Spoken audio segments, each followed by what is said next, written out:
आवाज महाराष्ट्राचा। नमस्कार, मी गणेश बोतालजी, संपादक सह्याद्री वेद। आज आपण सातारा येथील वाडे येथील आदर्श एज्युकेशन सोसायटी व Cambridge international English medium school व राजमाता नर्सिंग कॉलेज येथील जे प्रमुख संस्थापक अध्यक्ष आहेत नरसिंग दिसले सर यांची आज भेट घेण्यासाठी आलो आहोत। सर नमस्कार। नमस्ते। नमस्ते सर, खरं तर वाडीसारख्या एका महाराणावर आपण शिक्षण रूपी आज बीजे पेरली आणि एक झाड झालेले आज एक वृक्ष याचं जो एक वृक्षात रूपांतर झालेलं आहे। खरं तर ही संस्था आपण उभी केली आणि या तळागाळातील जे ग्रामीण भागातील विद्यार्थी आहेत त्यांना एक उत्तम दर्जाचं गुणवत्तेचं शिक्षण तुम्ही देण्याचा प्रामाणिक प्रयत्न करत आहात। म्हणजे सातारा तालुका असू द्या, कोरेगाव तालुका असू द्या, इव्हन वाई तालुका किंवा ऑल ओव्हर सातारा जिल्हा येथील सर्व जे ग्रामीण भागातील विद्यार्थी आहेत ह्यांना आपण या संस्थेच्या माध्यमातून अतिशय चांगल्या पद्धतीचं शिक्षण देत आहात। तर त्या संदर्भात आज मी आपल्यावर चर्चा करणार, बातचीत करणार आहे। तर माझा सर पहिला असा प्रश्न आहे की आज ही आपण जी संस्था उभी केलेली आहे नेमकं म्हणजे कशा पद्धतीने संस्था उभी केली आणि आपल्या डोक्याची संकल्पना कशी आली? मुळात आदर्श एज्युकेशन सोसायटी उभी करण्याच्या पाठीमागचा हेतू असा आहे की मी एकतर शेतकरी कुटुंबातून आहे। शेतकरी कुटुंबातून असल्यामुळं शेतकरी कुटुंबातील मुलांना शिक्षण घेत असताना ज्या अडीअडचणी उभ्या राहतात शिक्षणाच्या बाबतीमध्ये, त्या अडीअडचणीच्या सर्व मी ज्ञात आहे की वडील आपल्या मुलाला शिकवायचं इच्छा असते, आईला खूप मुलांना शिकवायची इच्छा असते, आर्थिक परिस्थिती बेताची असल्यामुळं जे अपेक्षित शिक्षण मुलांना मिळायला पाहिजे ते देता येत नाही आणि ज्या पालकांना आपल्या मुलांना असं शिक्षण देता येत नाही त्यामुळे त्यांचं करिअर थांबतं। असं कुठल्याही कुटुंबाचं करिअर, त्या मुलांचं कुटुंबातल्या कोणाचंही करिअर थांबू नये या उद्देशाने आपण आदर्श एज्युकेशन सोसायटीची निर्मिती केली। साधारणतः 2008मध्ये आपण या शैक्षणिक संस्थेची स्थापना केली आणि तेव्हापासून सुरुवातीच्या काळामध्ये राजमाता नर्सिंग कॉलेजची स्थापना झाली। त्यानंतर 2016मध्ये आपण केम्ब्रिज इंटरनॅशनल इंग्लिश मिडियम स्कूलची मान्यता आणली आणि तेव्हापासून त्या इंग्लिश मिडियमचं काम चालू झालं। खरं पाहता या सर्वसामान्य कुटुंबातील विद्यार्थ्यांना आता बदलत्या परिस्थितीनुसार शिक्षण घेता येत नाही।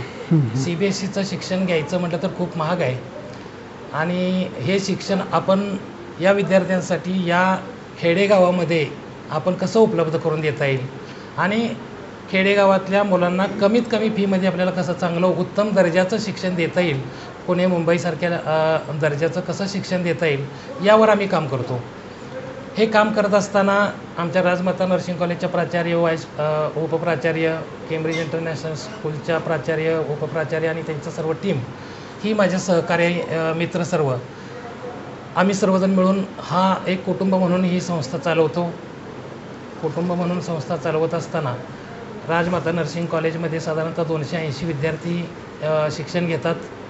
आत्तापर्यंत हजारो विद्यार्थी या संस्थेतून आपण शिक्षण घेऊन बाहेर पडलेत आणि नर्सिंगमध्ये शिक्षण घेतल्यानंतर आज आमचे विद्यार्थी परदेशात सुद्धा जॉब करतात। एक उत्तम दर्जाचं चांगलं क्वालिटी एज्युकेशन देण्यासाठी ही संस्था आपण स्थापन केली। त्याच पद्धतीनं 2017पासून केम्ब्रिज इंटरनॅशनल इंग्लिश मिडियम स्कूलचं शिक्षण सुरू झालं। सुरुवातीच्या काळामध्ये 76 विद्यार्थी पहिल्या वर्षी आपल्याकडे होते, आज साधारणतः 1000 आपण क्रॉस केलं आहे आणि सर्व क्षेत्रामध्ये इंग्लिश मिडियममध्ये शिक्षण घेणारे विद्यार्थी सर्व क्षेत्रामध्ये चमकताना दिसतात। स्टेट लेवलपर्यंत, राज्य लेवलपर्यंत आमचे विद्यार्थी खेळामध्ये गेलेले आहेत, क्रिकेटमध्ये गेलेत, व्हॉलीबॉलमध्ये गेलेत, बॅडमिंटनमध्ये पुढं चाललेले आहेत विद्यार्थी आणि सातारासारख्या शहरामध्ये पुण्याच्या दर्जाचं शिक्षण देणारी ही एकमेव संस्था काम करते। यामध्ये माफक फीमध्ये आम्ही काम करतो। पालकांच्या अडीअडचणी असतात त्या समजून घेतल्या जातात। एक उच्च दर्जाचं शिक्षण देत असताना आमचे सर्व सहकारी प्रत्येक विभागाला आम्ही हेड नेमलेत आणि ते हेड त्या विभागाचं काम वर्षभर बघत असतात आणि त्याच्या माध्यमातून आपण हे चांगलं शिक्षण देण्याचं काम करतो। आजपर्यंत आम्ही कुठेही जाहिरातीचा प्रकार केला नव्हता। सर्व जे विद्यार्थी आमच्याकडे आता 1000 विद्यार्थी शिक्षण घेतात इंग्लिश मिडियमला आणि 280 विद्यार्थी जे नर्सिंगला शिक्षण घेतात हे सगळे माउथ पब्लिसिटीने आलेले आहेत, गुणवत्ता बघून आलेले आहेत। रिझल्ट आल्यानंतर हे सर्व विद्यार्थी या ठिकाणी आले, आपल्या स्कूलमध्ये आलेले आहेत आणि खूप चांगली टीम आहे आमची, काम करतो आहे आम्ही, समाजासाठी काम करायचे आहे। समाजातल्या तळागाळातल्या लोकांपर्यंत आपल्याला ही संस्थेच्या माध्यमातून शिक्षणाची जी वाहिका आहे ही पोचवायची आहे आणि यातून समाधान मिळतं. बरं बरं. म्हणजे हे काम करत असताना खूप चांगलं समाधान मिळतं. सर्व शिक्षक वर्ग आनंदित असतो. सर खरं तर म्हणजे आमचं एक फील्ड असं आहे पत्रकारिता की मी तुम्हाला राजकीय क्षेत्रातून पाहत होतो की आमदार शशिकांतजी शिंदे साहेबांबरोबर तुम्ही सक्रिय आहात राजकारणामध्ये. तुमची माझी ओळख म्हणजे तसं आमच्या फील्डच्या दृष्टीने राजकीय दृष्टिकोनातून झाली. बरोबर. आणि संस्थेवर मी अनेक वेळा आलो. परंतु तुमचं शिक्षण क्षेत्रातील काम ज्यावेळी मी अभ्यासलं की सरांनी एवढे एका माळरानावर वाड्यासारख्या एका माळरानावर ही संस्था उभी केली आणि अतिशय चांगल्या पद्धतीने इथे विद्यार्थी येत आहेत शिक्षणासाठी आणि गुणवत्तापूर्ण शिक्षण दिलं जात आहे. म्हणजे हे फार म्हणजे मला एक भावलं. म्हणून मी म्हटलं आज बाबा सरांशी चर्चा करू, आपण मुलाखत घेऊ. खरं तर सर माझा दुसरा असा प्रश्न आहे की आता बदलत्या काळानुसार शिक्षणामध्ये म्हणजे बदल झालेले आहेत, स्वरूपी बदललेलं आहे.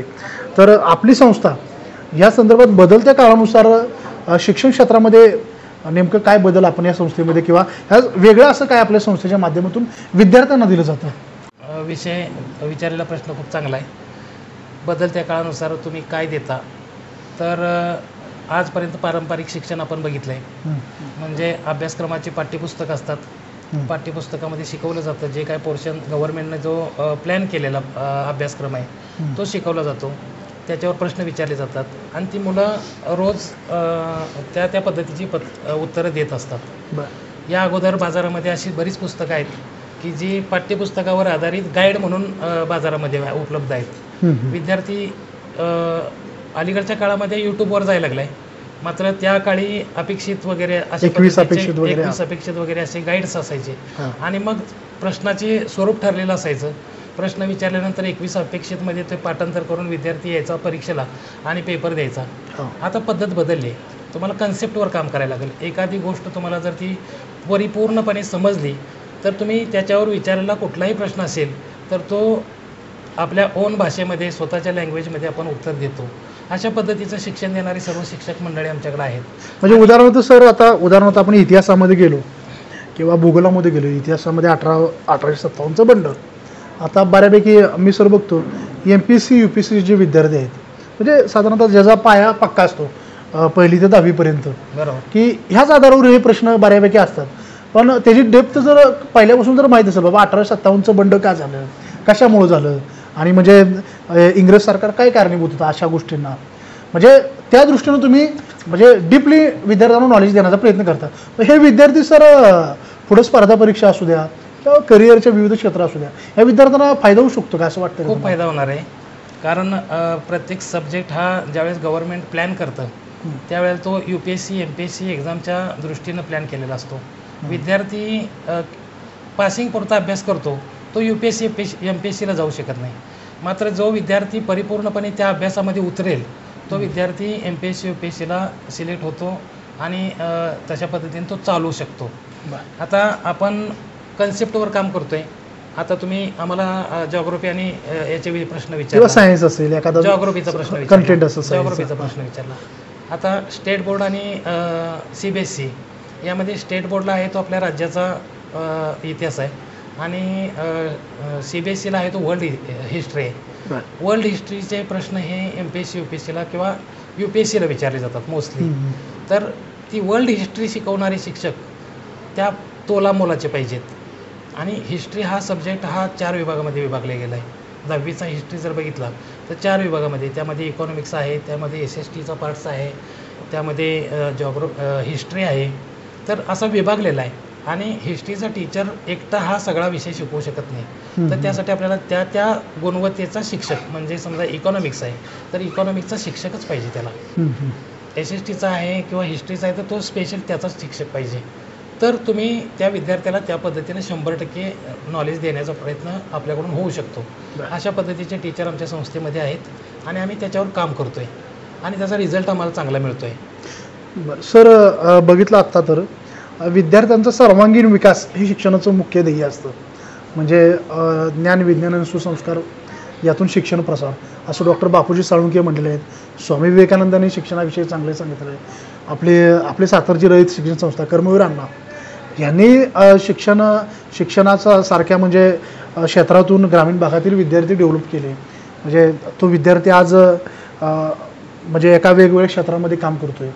आपण ह्या विद्यार्थ्यांच्या इथे ज्या संस्थेमध्ये जे विद्यार्थी येत आहेत, वेगवेगळ्या तालुक्यातून वेगवेगळ्या गावातून येतात, त्यांच्या सर्वांगीण विकास होण्याच्या दृष्टीनं आपण काय प्रयत्न करत आहात या संस्थेच्या माध्यमातून? आता आपण कर्मवीर भाऊराव पाटलांचं नाव घेतलं, बापूजी साळुंखेंचं नाव, त्यांचं फार मोठं काम आहे समाजामध्ये, समाज घडवण्यामध्ये त्यांचं फार मोठं काम आहे. कारण शिक्षण क्षेत्रामध्ये अगदी गावापर्यंत ही लोक पोचलेत आणि त्यांचं ती ज्ञान देण्याची जी काही संस्थारूपी वटवृक्ष आहे हा अगदी सर्वसामान्यपर्यंत पोचलेला आहे.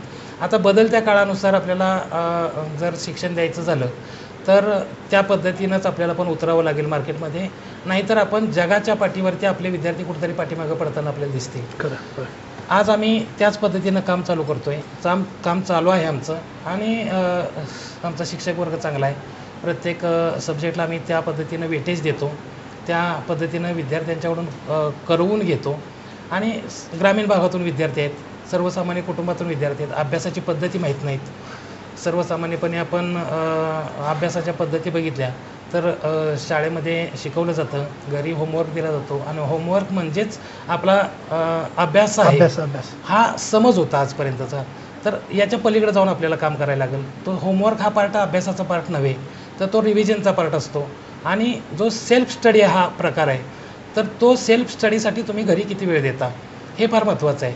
म्हणजे जे मेरिटमध्ये येणारे विद्यार्थी असतात हे सेल्फ स्टडीमध्ये चांगले असतात, म्हणून मेरिटला विद्यार्थी उतरतात. मग सेल्फ स्टडीसाठी तुम्ही प्रत्येक सब्जेक्टला किती वेळ देणार आहे, तर त्यावरती तुमची गुणवत्ता वाढीचा हा विकास होत असतो. आणि अगदी 10-10 मिनटं जर प्रत्येक सब्जेक्टला दिला तर एक साधारण तासभर आपला त्या सेल्फ स्टडीला जातो, होमवर्क असतो त्याच्यासाठी वेळ जातो. विद्यार्थ्याला अभ्यासाची सवय लागण्यासाठी सेल्फ स्टडी फार महत्त्वाचा असतो. एकदा का विद्यार्थ्याला अभ्यासाची गोडी लागली तर तो विद्यार्थी कंटिन्यू त्यामध्ये वाढ करत तो आपलं गोल जे आहे तो अचीव करतो. हे आमचा अनुभव आहे. लास्ट इयरची 10वीची बॅच आमची 100% निकाल आहे. 85 अभाव सर्व विद्यार्थी आहेत, सर्व विद्यार्थ्यांना 85 अभाव आहेत सगळे. काही विद्यार्थी 99 पडलेले आहेत काही विषयामध्ये. तर अशा पद्धतीनं चांगलं यश आहे. याचा अर्थ तुम्ही विद्यार्थ्याची तयारी परिपूर्ण करून घेत असतो. सर, आता तुम्ही Cambridge international English medium school आपण चालवतात, म्हणजे ग्रामीण भागातील विद्यार्थी जवळजवळ 1000-1200 विद्यार्थी आता आहे शिक्षण घेतात. एकंदरीत जो आता अभ्यासक्रम बघितला तर इथं असं काय वेगळे पण विद्यार्थ्यांना काय दिलं जातं की तुमच्या संस्थेच्या माध्यमातून की इथं विद्यार्थी आला पाहिजे, तुम्ही काय लोकांना म्हणजे काय आवाहन करू इच्छिता या संस्थेमध्ये आज? बरोबर आहे तुमचं की यामध्ये विषय असा येतो की तुम्ही एखादी संस्था चालू केली तर संस्थेच्या माध्यमातून त्या विद्यार्थ्याचा सर्वांगीण विकास व्हायला पाहिजे. सर्वांगीण विकास व्हायला पाहिजे म्हणजे काय व्हायला पाहिजे, तर तो खेळामध्ये विद्यार्थी उत्तम प्रकारे चमकायला पाहिजे, अभ्यासामध्ये सांस्कृतिक क्षेत्रामध्ये चमकला पाहिजे, सांस्कृतिक क्षेत्रामध्ये तो चांगला चमकला पाहिजे. याच्या पुढे जाऊन तो जो बदलतं जग आहे, कम्प्युटर युग आहे, त्यामध्ये तो अतिशय चांगल्या पद्धतीने चालला पाहिजे. यावर संस्था काम करते. आता आमच्याकडं तसं बघितलं तर स्पोर्ट्ससाठी प्रत्येक स्पोर्ट्सला आमच्याकडं वेगळा कोच आहे आणि तो नॅशनल प्लेअर आहे. प्रत्येक खेळाचा जो कोच आहे तो नॅशनल प्लेअर आहे. त्या पद्धतीनंच कम्प्युटर एज्युकेशनला जे टीचिंग करणारे टीचर आहेत ते वेल क्वालिफाईड आहेत. एका वर्गासाठी 2-2 टीचर आहेत आमच्याकडे कम्प्युटरसाठी. प्रत्येक सब्जेक्टला 2 टीचर आहेत. म्हणजे अगदी नर्सरीपासून 10th पर्यंत. 10thला आमच्याकडे साधारणतः 16 शिक्षक आहेत. 16 शिक्षक आहेत. हां, तर अभ्यासाची तीव्रता बघून युनिट डिवाइड करून, म्हणजे एकच सब्जेक्ट आहे ते 3 शिक्षक शिकवत आहेत. काही युनिट पहिल्या शिक्षकाकडे आहेत, काही युनिट दुसऱ्याकडे आहेत, काही तिसऱ्याकडे आहेत. सायन्सला सेपरेट टीचर आहेत, मॅथ्ससाठी 2-2 टीचर आहेत. अशा पद्धतीनं आम्ही युनिटवर काम करतो. म्हणजे लेसनवर काम न करता त्या लेसनमध्ये किती युनिट आहेत तर त्या युनिटवर काम केलं जातं आणि त्यामुळे यश दिसतं आपल्याला समोर. पण सर, आता बघितलं आपण प्रत्येक विद्यार्थ्याची आकलन क्षमता वेगवेगळी असते. म्हणजे उदाहरणार्थ एखादा विद्यार्थी अभ्यासामध्ये त्याला रस असतो, एखाद्याचा गणितामध्ये असतो, मॅथ्समध्ये असतो, कुणाचा सायन्समध्ये असतो, कुणाचा बुद्धिबळामध्ये असतो, कुणाचा स्पोर्टमध्ये असतो, कुणाचा संगीत क्षेत्रात असतो, कुणाचा सांस्कृतिक क्षेत्रामध्ये असतो. असे जे वेगवेगळे विद्यार्थी असतात आपल्या शाळेमध्ये की आपण त्या मुलाचं जे नॉलेज आहे ते नॉलेज कुठेतरी त्याला त्या ज्ञानाला कुठेतरी ग्रीप दिली पाहिजे किंवा कुठेतरी हे केलं पाहिजे. पुशअप केलं पाहिजे किंवा पुढे ढकललं पाहिजे. ह्या संदर्भात आपण जे हे वेगवेगळ्या कॅटेगरीतले विद्यार्थी आहेत यासाठी डेव्हलपमेंट, ह्या विद्यार्थ्यांच्या विकासासाठी काय प्रयत्न करत आहात का? आता तुम्ही विचारलेला प्रश्न आणि त्याचं उत्तर देत असताना मी एवढं सांगतो की जे विद्यार्थी आमचे आता जिल्हा लेवलवरती पुढं जाताना दिसतात आम्हाला, जे खेळामध्ये, आणि त्यांना वेळ हवा असतो. आपल्या शालेय शिक्षणामधून जो दिवसाचा 9 ते 3:30चा टायमिंग आहे आमचा, त्या टाईमच्या पेक्षा जास्त त्याला वेळ द्यावा लागणार आहे. आणि त्यावेळेला बरोबर त्याचं अभ्यासाकडे थोडंफार दुर्लक्ष होतं. तर त्यांच्यासाठी आम्ही रेमेडियल क्लास म्हणजे एक्स्ट्रा क्लास आम्ही जे घेतो ते त्यांच्यासाठी घेतले जातात. आणि जे विद्यार्थी स्पोर्ट्समध्ये पुढे चाललेत, काय होतं की स्पोर्ट्सवर सर्वसाधारण खेडेगावातल्या पालकांचं लक्ष कमी असतं.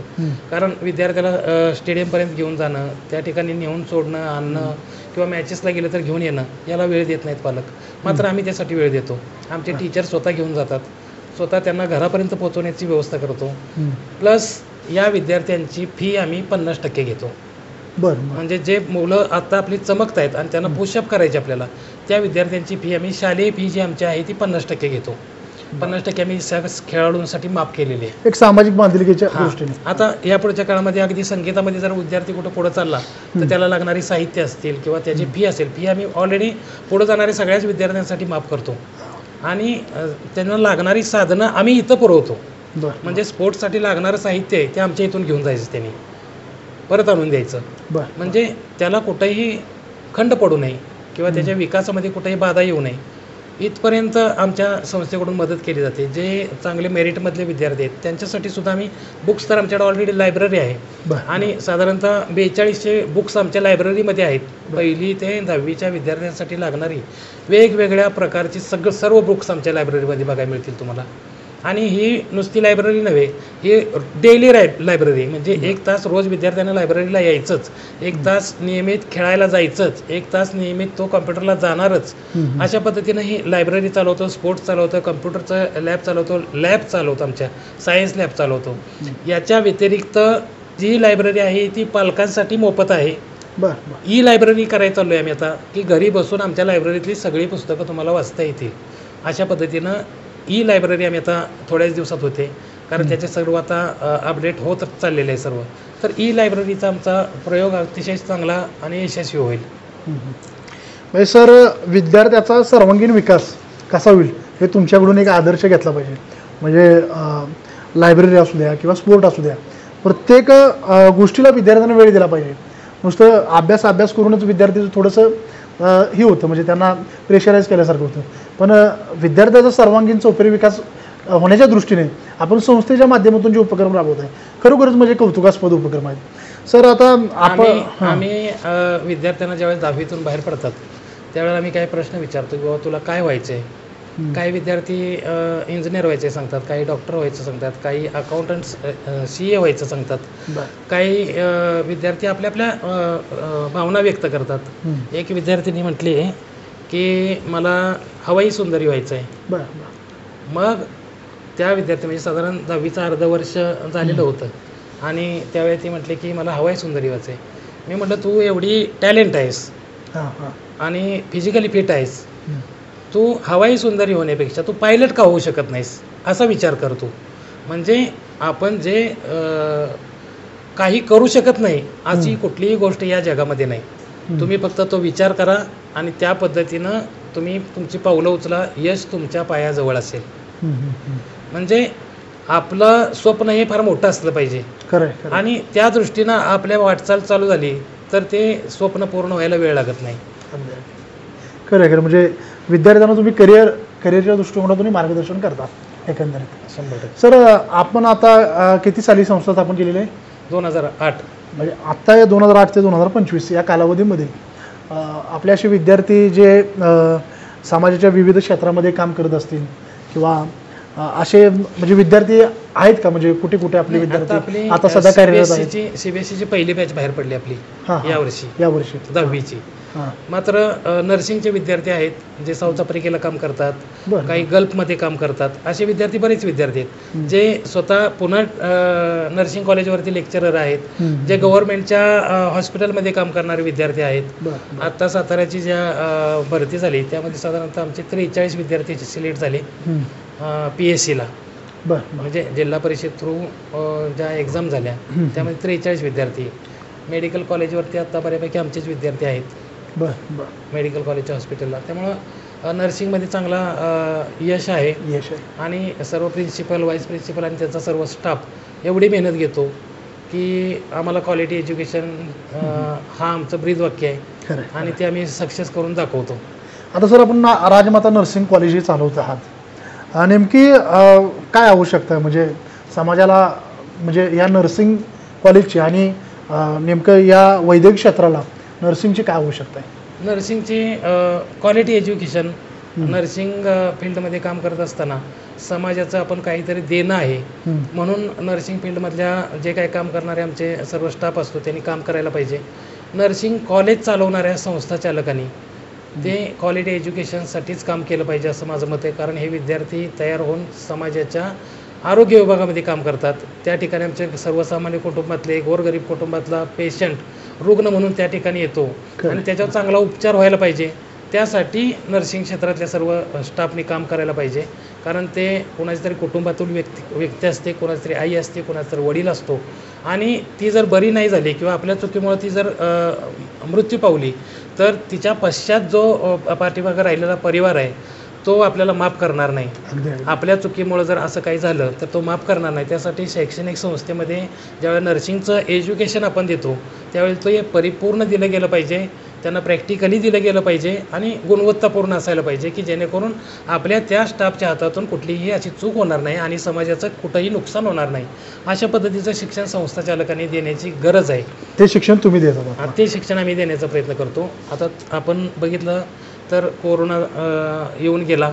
कोरोनामध्ये आमच्या कॉलेजच्या विद्यार्थिनींनी साधारण 36 सेंटरला आमच्या विद्यार्थिनी काम करत होत्या आणि त्या ठिकाणी काम करत असताना कोरोनाबाधित झाल्या, पुन्हा बऱ्या झाल्या, पुन्हा कामाला गेल्या. म्हणजे एवढी सेवा आहे आमच्या विद्यार्थ्यांच्याकडून घडली सातारा जिल्ह्यामध्ये आणि त्याचा अभिमान आहे आपल्याला. नाही खरंच तो काळ म्हणजे अतिशय भयावह असा काळ होता. लोकांनाही पहिल्या वेळेस स्टार्टिंगला की कोरोना नेमका काय याची भीती होती, आजार कसा आहे. आणि त्या काळामध्ये वैद्यकीय क्षेत्रातील डॉक्टर असू द्या, नर्स असू द्या, सिस्टर असू द्या, यांचं योगदान म्हणजे हे 2020चं शतक म्हणजे 20चा हा जो काळ आहे हे सण हे विसरणार नाही खरोखरच. आणि त्या काळात आम्ही ज्यावेळी ग्राउंडवर पत्रकारिता करत होतो त्यावेळी तुमच्यावरच सर्वस्व डिपेंड होतं. डॉक्टर असू द्या, नर्सिंग क्षेत्रातील जे कार्यरत असू द्या, सिस्टर असू द्या, वॉर्ड बॉयज, ह्या सगळ्यांचं फार मोठं योगदान आणि डिवोशन त्या काळामध्ये दिलं आहे. सर आता हे कॉलेज चालवत असताना, आपण नर्सिंग कॉलेज चालवत असताना नेमके इथं नर्सिंग क्षेत्रातले कोणकोणते कोर्सेस आहेत आणि किती वर्षाचे आहेत आणि काय कालावधी काय आहे त्याचा? आमच्याकडे 2 कोर्सेस आहेत. एक ANM आहे, ऑक्झिलरी नर्सिंग मिडवायपरी. दुसरा आहे GNM, जनरल नर्सिंग मिडवायपरी. या दोन्ही कोर्सचे मिळून टोटल 280 विद्यार्थी शिक्षण घेतात आपल्याकडं. आणि ANM आहे तो 2 वर्षाचा आहे, GNM आहे तो 3 वर्षाचा आहे. यासाठी प्रिन्सिपल आमच्याकडे आहेत त्या MSc नर्सिंगमधून झालेल्या आहेत, त्यांना चांगला एक्सपिरियन्स आहे. व्हाईस प्रिन्सिपल आहेत त्या MSc झालेल्या आहेत. बाकी सर्व स्टाफ जो आहे त्यामध्ये सगळे BSc नर्सिंग झालेले सगळे शिक्षक वर्ग आहे आणि प्रामाणिकपणे काम करतात, मेहनत घेऊन काम करतात. अगदी रुरल एरियामध्ये, कम्युनिटीमध्ये सुद्धा असेल, जे काही साथीचे वगैरे आजार असतात त्यासाठीचा जो काही सर्वे असतो किंवा त्याच्यावरची काही उपाययोजना असतात त्या आम्ही गावामध्ये कॅम्प वगैरे घेऊन आम्ही त्या पद्धतीनं काम करतो. शहरी भागामध्ये त्याच पद्धतीनं काम करतो. आता इम्युनायझेशन वगैरे असेल किंवा पल्स पोलिओ लसीकरण असेल यावर आम्ही काम करतो. सिव्हिल हॉस्पिटल सातारा यांच्या मार्गदर्शनाखाली किंवा जिल्हा परिषद आरोग्य विभाग यांच्या मार्गदर्शनाखाली जे काय आम्हाला करता येईल, ज्या ठिकाणी आम्हाला सहभाग देता येईल त्या ठिकाणी आमच्या प्रिन्सिपल, व्हाईस प्रिन्सिपल आणि सर्व शिक्षक स्टाफ त्याबरोबर सगळं आमचा विद्यार्थी त्या ठिकाणी काम करताना आपल्याला दिसेल. त्याच पद्धतीनं जनजागृतीच्या कार्यक्रमामध्ये आमचे सगळे विद्यार्थी, शिक्षक जाणीवपूर्वक हजर असतात आणि खूप चांगलं काम सातारा जिल्ह्यामध्ये आमचे विद्यार्थी करतात या कॉलेजच्या माध्यमातून. म्हणजे खरंच म्हणजे तुम्ही एक नर्सिंग कॉलेजच्या माध्यमातून विद्यार्थी घडवत आहात आणि समाजाची पण सेवा तुमच्या माध्यमातून होत आहे. म्हणजे एकंदरीत बघितलं तर काय वाटतं सर, म्हणजे आगामी दृष्टीने आता नवीन राष्ट्रीय शैक्षणिक धोरण पण येत आहे, त्याचबरोबर आगामी दृष्टीने आपली काय संकल्पना आहे किंवा आपली उद्दिष्ट काय, ध्येय काय, की संस्थेला आपण कशा पद्धतीनं याच्यापुढे संस्था म्हणजे विद्यार्थी घडवणार आहोत? नाही, आता कसं होतं की नॅशनल एज्युकेशन पॉलिसी आलेली आहे ऑलरेडी, आणि त्याच्या अंतर्गत शिक्षकांना ट्रेनिंग असेल, विद्यार्थ्यांच्याकडून जो पाठ्यक्रम करून घ्यायचा आहे, जे ॲक्टिव्हिटी बेस्ड अभ्यासक्रम आता येतोय, आणि तो आपल्या जीवनाशी कसा संलग्नित आहे किंवा जेवणाबरोबर कसा तो अभ्यासक्रम रन होणार आहे, मग याच्यातून आपल्याला जीवनाशी काय फायदे आहेत या अभ्यासक्रमाच्या थ्रू, व्यावहारिक जीवनात, व्यावहारिक जीवनामध्ये करिअरच्या दृष्टिकोनातून या सगळ्या गोष्टी तर होणारच आहेत. अभ्यासक्रम रन करत असताना भविष्यामध्ये हे विद्यार्थी चांगल्या पद्धतीचे तयार व्हायला पाहिजेत, देशाची संपत्ती म्हणून हे विद्यार्थी पुढे यायला पाहिजेत, देशसेवेमध्ये या विद्यार्थ्यांचं योगदान व्हायला पाहिजे, अशा पद्धतीनं नॅशनल एज्युकेशन पॉलिसी आहे, आणि त्यासाठी आम्ही पण काम करतोय. या पुढच्या काळामध्ये ज्या काही संस्थेमध्ये कमतरता आहेत, आता आमच्याकडं आम्ही नवीनच आता आम्ही आमचं NCC चालू करतोय, संगीत शिक्षक आता आम्ही भरतोय आणि संगीतामध्ये काम करतोय, म्हणजे संगीत वादन आणि गायन यामध्ये काम करतोय. आमची अशी संकल्पना आहे की 10वी नंतर विद्यार्थी जर समजा आयुष्यामध्ये फेल जात असेल, म्हणजे त्याला पुढचं शिक्षण घेता येत नसेल 10वी नंतरचं, तरीसुद्धा तो 10वीपर्यंत त्याला एवढं शिक्षण आपण द्यायचं की तो समाजामध्ये कधीही अपयशी होणार नाही. म्हणजे फोटोग्राफी असेल किंवा व्हिडिओ शूटिंग असेल, पिक्चरचे शूटिंग्स असतात, तशा पद्धतीचे कोर्सेस आपल्याला 10वीपर्यंत देता येतील का. त्यानंतर म्हणजे स्वतः या ठिकाणी एवढं तयार करायचं विद्यार्थ्यांना की तो आयुष्यामध्ये कुठेही फेल जाता कामा नाही. प्रिंटिंगचं क्षेत्र आहे, फोटोग्राफीचं आहे, तुमचं शॉर्ट फिल्म व्हिडिओ शूटिंगचं आहे, कॅमेरामॅन असतात, तर अशा पद्धतीचं आपल्याला शिक्षण देता येतं का. प्रिंटिंगच्या क्षेत्रामध्ये खूप स्कोप आहे, तर ते करता येईल का. अशा पद्धतीचे छोटे छोटे कोर्सेस आपण या ठिकाणी उपलब्ध करून 10वीपर्यंतच ते पूर्ण करायचं, कौशल्य आधारित शिक्षण तेच 10वीपर्यंतच पूर्ण करायचा प्रयत्न करणार. चांगली सरसंकल्पना आहे. म्हणजे एकंदरीत विद्यार्थ्याच्या सर्वांगीण व्यक्तिमत्वाचा विकास व्हायला या शिक्षण संस्थेच्या माध्यमातून झाला पाहिजे, ह्या भावनेने आपण काम करत आहोत. खरंच तर म्हणजे सरांनी वाडेसारख्या एका माळरानावर हे शिक्षण रूपी हे बीज राहून आदर्श एज्युकेशन सोसायटी नावाचे एक वृक्ष, एक मोठं झाड उभं केलेलं आहे, आणि ते झाडात रूपांतर झालेलं आहे त्याचं. खरोखरच या ठिकाणी जे विद्यार्थी घडत आहेत ते विद्यार्थी भविष्यामध्ये आणि आजही विविध क्षेत्रामध्ये काम करत आहेत, आणि भविष्यामध्येही चांगल्या पद्धतीनं विविध क्षेत्रात कार्यरत असणार आहेत. खरं तर नरसिंग दिसले सर म्हणजे खऱ्या अर्थाने या ग्रामीण भागातील मुलांसाठी म्हणजे शिक्षणाच्या माध्यमातून एक समाजसेवा करणारे एक धडपडी व्यक्तिमत्व आहे. आणि खरोखरच म्हणजे मी सरांना राजकीय दृष्टिकोनातून पाहत होतो, परंतु सरांचं शिक्षण क्षेत्रातील एवढं मोठं काम पाहून मलाही ते कुठेतरी भावलं मनाला, आणि म्हटलं की आज सरांशी मुलाखत प्रत्यक्ष घ्यायला यावं. आणि सहज आमची फोनवर चर्चा झाली. सर म्हणले या काय अडचण नाही, मी दुपारी फ्री आहे.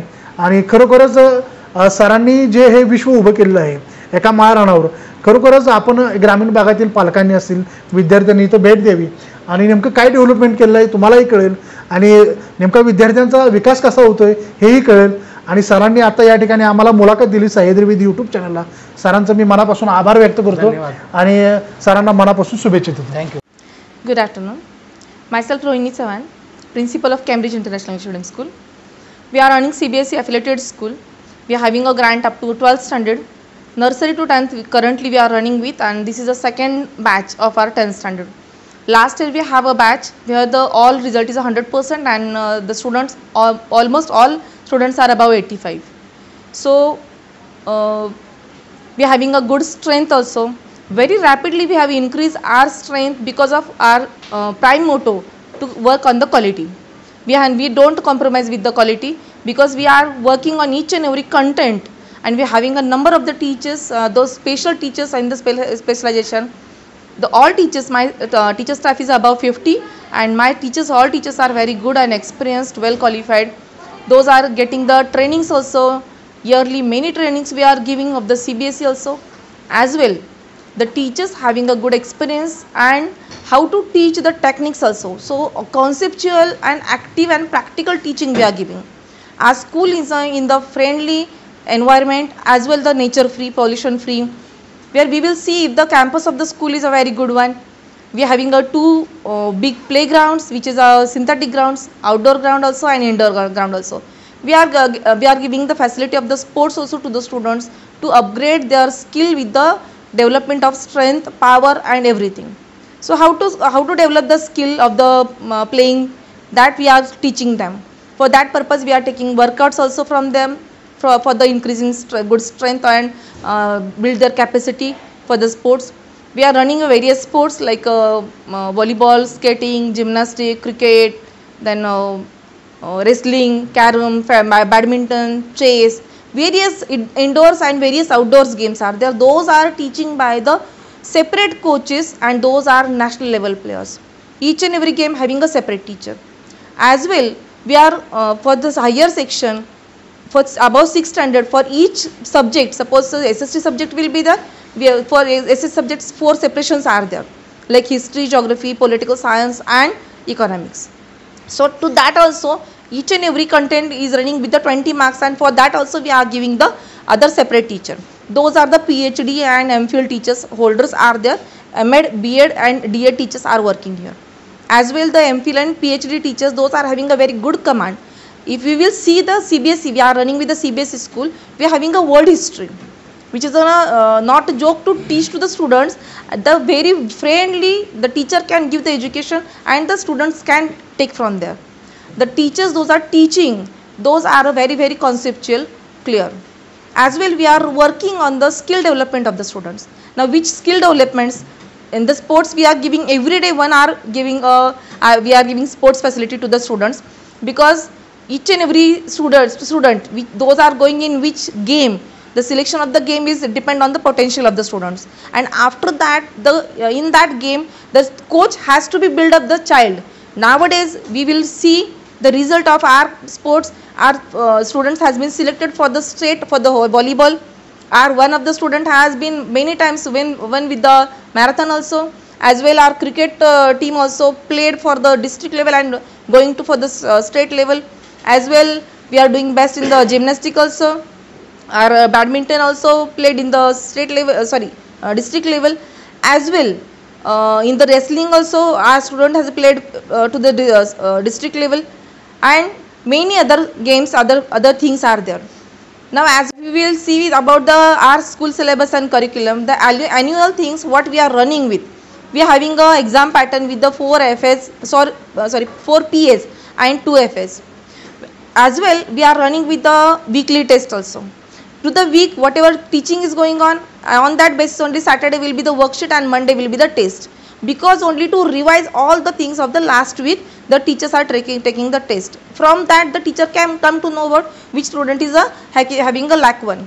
As well we are running with the remedial part also. Suppose any student is a weaker and fast learner and slow learner, so what we are doing, that slow learner we have to upgrade with the knowledge. So we are taking a separate time to the teachers, we are giving the separate time to the teachers, and as well we are taking a separate classes to provide the proper skill and to upgrade with the fast learner as to the level compared with the other students also.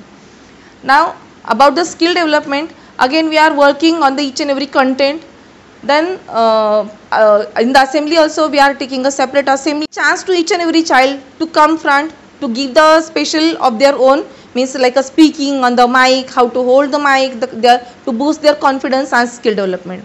Each and every child is saying, suppose if we will consider about the pre-section, our nursery and junior students also can say the prayer constitution, which is a lengthy one. As well they also can having a capability to hold the whole assembly. As well we having a very good labs. Science lab is there, geography SH lab is there, math lab is there, computer lab is there, good, having a very good library. We are having a more than 4,500 books we have kept in the library. And as well no any school is doing, but we have already opened the library to all the parents. The parents are taking the facility of our library. As well the students from our school, from the first standard also we are issuing the books, and the students are taking the benefits of that. Each and every day your library is utilized with the students having a very good lectures of the libraries. As well the labs, those labs we are having, the teachers are taking that advantage of the lab, and students are also doing the very practicals. Suppose computer practical is there, from nursery to 10th standard students having a various types of practicals, those are doing there. From nursery onwards we are providing the facility of computer. Science lab is there, we are having a very well equipped lab, science lab, Up to the 12th standard also students, the laboratory experiments, the facility, everything is available, but we are providing all the things. As well, the social science lab is there, various maps are there. So as we are working on the all things of the skill development of the student. As we are running with the CBSE school, if we will see that we are having a very affordable fee, that can any middle class people also can afford the fee and take the advantage of the CBSE education. Because if we will see, the rich people can take the admission in anywhere, in any school. We are having a high charges of the fees structure, but why we have put it very less or very that as equal to affordable or the bearable to the middle class people, that their students can also take the chance to learn a very good education, to take the admission in the CBSE school, and they can upgrade with the everything. About transportation, if we will see about the transportation, we are providing the facility of transportation in all over, means all over nearby the villages, the rural area as well the urban area. The all over areas our transportation is covering by. Suppose one single student also is there, then also we are sending that bus facility to the door, because of only that student cannot be lagged behind with the education. As well, we are running various competitions in the school. For the pre-section, we are taking out, we are planning for the weeks. Suppose flower week will be there, then fruit week will be there, vegetable week will be there. From that, very small things students can learn big things. As well, the competitions for the higher grades also. Many various competitions we are arranging. As well as that, we are running with the every cultural festivals also. We are celebrating each and every festival because of only our culture. We have to only know the students about our culture and how to celebrate and what is the reason behind that. To know about everything, we are celebrating each and every festival. For example, Diwali will be there, then Christmas will be there, then Gokulashtami is there, then Ashadhi Ekadashi will be there. So everything why we are celebrating, to come to know about the historical reason also and why we are celebrating. And we have to whatever the celebrations are there or festivals are there, that continuity need to be kept from generation to generation. So that's the reason we are celebrating. Suppose we will consider about the Diwali, the 5 days Diwali will be there. So we are celebrating 5 days, not 5 days, 1 day, but the separation of the pujas. It will be arranged, a separation that can be easily convey the message to the students about what is the celebration about. As well, the each and every day having a separate reasons, those are also we are explaining to them. Suppose for example, Vasu Barasi will be there. So for that we needed a cow pujan. So for that purpose we are bringing cow also in the school for the practical demo, where the students don't know about what is the cow. They can learn why we are worshipping the cow. As well, suppose the Bhaubij will be there. So why the festival is, or why the day is dedicated to the brother and sister, that also we are showing to them, and that also we are telling to them. Like this way everything we are covering. As well, we are giving the financial literacy one subject also there. We are having a very good output input whatever will be about the life skill and ethics, about the business mind, or about the financial, how to be run the financial status, or how to upgrade yourself, or how to be whatever earnings will be. Suppose nowadays the students are facing when they will pass the 10th standard, but in this school or we people, what we are doing from childhood only, from the 1st standard, 3rd standard only, we are upgrading or implementing those things, from where the students can learn about the financial status of the society. As well as many things we are implementing a very new one. And so we are working on each and every child, individually each and every child, as well the report of the child, whatever will be the transparency with the parents. We are not hiding the reports. Suppose the student need to be lack one, we are telling to the parents, and both sides we are working. As well, we are focusing on the students, those are properly need to be upgraded. As well, we are celebrating a very grand celebration of the annual function. Now our policy is a little bit different from the other schools. The other schools are running the that annual function in between academic years, but we are also running in between academic years, but only when the last exam, when we are covering with the last exam. After that, the students having a very free with everything, teachers also free and students also free. So very free minded, the students can enjoy the program and not having any burden of anything. After last semester examination, then we are holding the annual function. So the function last year we have completed a function with we needed 2 days to complete our whole annual function. So this year might be 3 days also we needed, because this year almost the quantity of the students are more one, and students enthusiasm, each and every student is participating in that. Some days before only we have held the very big grand art integrated exhibition, so which can relate to the each and every subject, and each and every subject department is a separate one which can show how the subject can relate with each other. Thank you. नमस्कार, मी स्मिता जाधव, प्राचार्य राजमाता nursing college Satara. माझं MSc nursing झालेलं आहे आणि मला 15 वर्षाचा nursing या क्षेत्राचा अनुभव आहे. राजमाता नर्सिंग कॉलेजमध्ये मुख्यतः 2 कोर्सेस चालवले जातात, GNM आणि ANM. GNM म्हणजे जनरल नर्सिंग अँड मिडवाईफरी आणि ANM म्हणजे ऑक्झिलरी नर्स अँड मिडवाईफ. हे दोन्ही course Maharashtra nursing board paramedical education या अंतर्गत चालवले जातात. आम्हाला जे कोर्सेस चालवायचे असतात हे कोर्सेस आम्ही ह्या बोर्डच्या अंतर्गत ज्या गाईडलाईन आम्हाला प्रोव्हाइड केल्या जातात त्या अंतर्गत आम्ही चालवतो. आमच्या कॉलेजचं जर सांगायचं तर आमच्याकडं खूप चांगलं सुसज्ज अशी इमारत आहे. आमच्या विद्यार्थ्यांसाठी आम्ही एक वेल इक्विप लॅब सेट केलेले आहे, जेणेकरून त्यांना जी प्रात्यक्षिकता आम्ही दाखवतो ती आम्हाला त्यांना अगोदर पेशंटला देण्या अगोदर आम्ही लॅबमध्ये त्यांना डेमॉन्स्ट्रेशन देतो आणि त्यानंतरच आम्ही त्यांना ॲक्च्युअल पेशंटवर काम करण्यासाठी संधी देतो. यासाठी आमच्या ज्या लॅब आहेत त्या वेल इक्विप आहे, ज्याच्यासाठी जे लागणारं साहित्य आहे ते आमच्याकडं व्यवस्थित ठेवलेलं आहे किंवा जे प्रॉपर मॅनेज केलेलं आहे. त्याच्यावर आम्ही प्रत्येक विद्यार्थ्याला आधी अनुभव देतो आणि त्यानंतरच पेशंटवर तो विद्यार्थी काम करतो. त्यानंतर आमच्याकडे जी लायब्ररी आहे त्यामध्ये सुद्धा आम्ही मुलांसाठी 3 ते 3,500 बुक आमच्याकडं नर्सिंग संदर्भात आहेत. त्याच्यामध्ये काही जर्नल्स आहेत, जे काही भारतीय आहेत, काही इंटरनॅशनल जर्नल्ससुद्धा आहेत आणि जे मुलांना आम्ही रेग्युलर पिरियडमध्ये दिले जातात आणि त्यासाठी त्यांच्याकडून कोणत्याही प्रकारची फी घेतली जात नाही. त्यानंतर आमची मुलं जी आहेत, खरं तर नर्सिंगला येणारी मुलं आहेत ती खूप खेडेपाड्यातून येतात, तर त्यांना खूप ट्रॅव्हलिंगचे प्रॉब्लेम येऊ नये म्हणून आम्ही त्यांना बस सेवा देतो आणि जी पूर्णपणे मोफत दिली जाते. आणि जी खूप लांबून येणारी मुलं आहेत त्यांच्यासाठी खरं तर आमच्या क्षेत्रामध्ये मुलींचं प्रमाण खूप जास्त आहे आणि त्यांच्या सुरक्षितेच्या दृष्टीने आम्ही हॉस्टेल फॅसिलिटी देतो आणि ती सुद्धा पूर्णतः फ्री दिली जाते आणि काही ठिकाणी म्हणजे त्यांचं मेस वगैरे आहे ते माफक दरात आम्ही देतो. तर मुलींच्या सुरक्षितेचा प्रश्न आम्ही खूप काळजीपूर्वक इथं हाताळतो. जनरल नर्सिंग आणि मिडवाईफरी हा 3 वर्षाचा कोर्स आहे. हा वेगवेगळ्या विषयांमध्ये डिवाईड केलेला आहे. सर ह्या विषयाच्या अंतर्गत काही थेरी असते आणि काही प्रॅक्टिकल असते.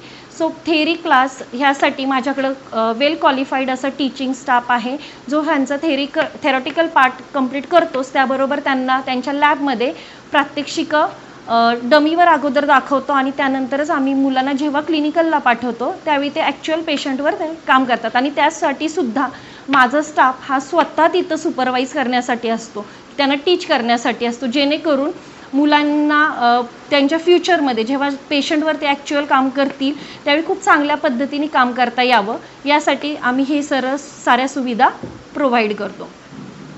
त्यानंतर आमचा कोर्स 3 इयरमध्ये डिवाईड असल्यामुळे वेगवेगळे सब्जेक्ट अकॉर्डिंग आम्हाला वेगवेगळ्या पोस्टिंग असतात.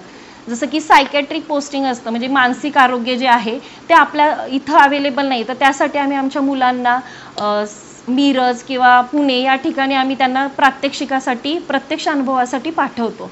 तसेच कम्युनिटी पोस्टिंग असते, त्यासाठी आम्ही विविध PSC ज्या सातारमध्ये उपलब्ध आहेत, मग रुरल असू दे किंवा अर्बन असू दे, तिथे आम्ही मुलांना पाठवतो. त्यावेळेला सुद्धा माझा म्हणजे जे शिक्षक आहेत ते मुलांबरोबर तेवढ्या वेळापुरते कंटिन्यू त्यांच्यासोबत असतात, कारण त्यांना कम्युनिटीमध्ये सुद्धा काय करायचं हे मुलांना शिकवण्याची गरज असते आणि त्यासाठी शिक्षक हे त्यांच्यासोबत कायम असतात. त्यानंतर ANM हा कोर्स 2 वर्षाचा आहे, तर त्या मुलांना सुद्धा प्रात्यक्षिकाबरोबर थेरी ह्या दोन्ही गोष्टी शिकवल्या जातात. तर सेम ह्या मुलांसारखंच त्यांना पण जी काही थेरी आहे ती कॉलेजमध्ये प्रॅक्टिकल लॅब आणि हॉस्पिटलमध्ये आम्ही देतो. आणि विद्यार्थ्यांना शिकवण्यासाठी आमच्याकडे ब्लॅकबोर्ड बरोबर डिजिटल बोर्ड किंवा प्रोजेक्टर ह्यासारख्या फॅसिलिटीसुद्धा आम्ही मुलांना प्रोव्हाइड करतो आहे. आणि मुलांना ॲक्च्युअल प्रात्यक्षिकासाठी आम्ही जे हॉस्पिटलमध्ये पाठवतो ते हॉस्पिटल हे मान्यता प्राप्त आहेत. त्यांच्या बेडची कॅपॅसिटी जी आहे ती 500+ आहे. म्हणजे जिथे वेगवेगळ्या प्रकारचे पेशंट त्यांना अनुभवायला मिळतील, पाहायला मिळतील आणि त्यांचा एक्सपिरियन्स वाढेल ह्याने आम्ही काय केलं की मुलांना तशा पद्धतीच्या हॉस्पिटलमध्ये आम्ही त्यांना डिस्ट्रीब्यूट केलं.